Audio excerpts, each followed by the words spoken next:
দেখো, আমি অলওয়েজ বলি good food make your mood good. তা বলে তুমি আর তোমার হাজবেন্ড যখন ঘুরতে যাচ্ছ সেই সময় যদি কিছু গেস্ট এসে বলে আমাদের পিৎজা খাও, আমরা পিৎজা খেয়ে তারপরেই যাব, তখন কি মাথাটা গরম হবে? তো মাথা গরম করারও দরকার নেই, টেনশন করারও দরকার নেই। আমি বলছি ঝটপট কিভাবে পিৎজা বানানো যায়। দেখো, নর্মাল যে পিৎজাটা হয় সেটা 5-10 মিনিটে বানানো কখনোই পসিবল না, তার জন্য একটা প্রস্তুতির প্রয়োজন হয়।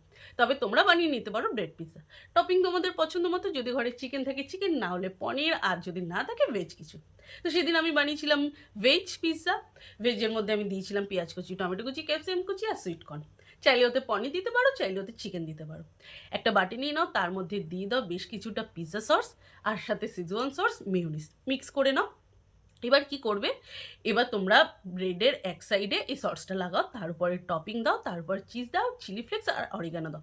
বাটার লাগানোর প্রয়োজন নেই, বাটার লাগালে আমি দেখেছি পাউরুটি তাড়াতাড়ি পুড়ে যায়। সেই জন্য বাটার ছাড়া স্টিম কমিয়ে ঢাকা দিয়ে 2-3 মিনিট মতো রাখো। টেস্ট করে দেখো, বিশ্বাস করো অসাধারণ লাগে, আমি বলছি। আর গেস্টও খুশি হবে, আর তোমারও কিন্তু কাজ বাঁচবে। তো এরকম রেসিপির জন্য আমাকে অবশ্যই ফলো করতে হবে। তো সাবস্ক্রাইব করে রাখো আমাদের চ্যানেল।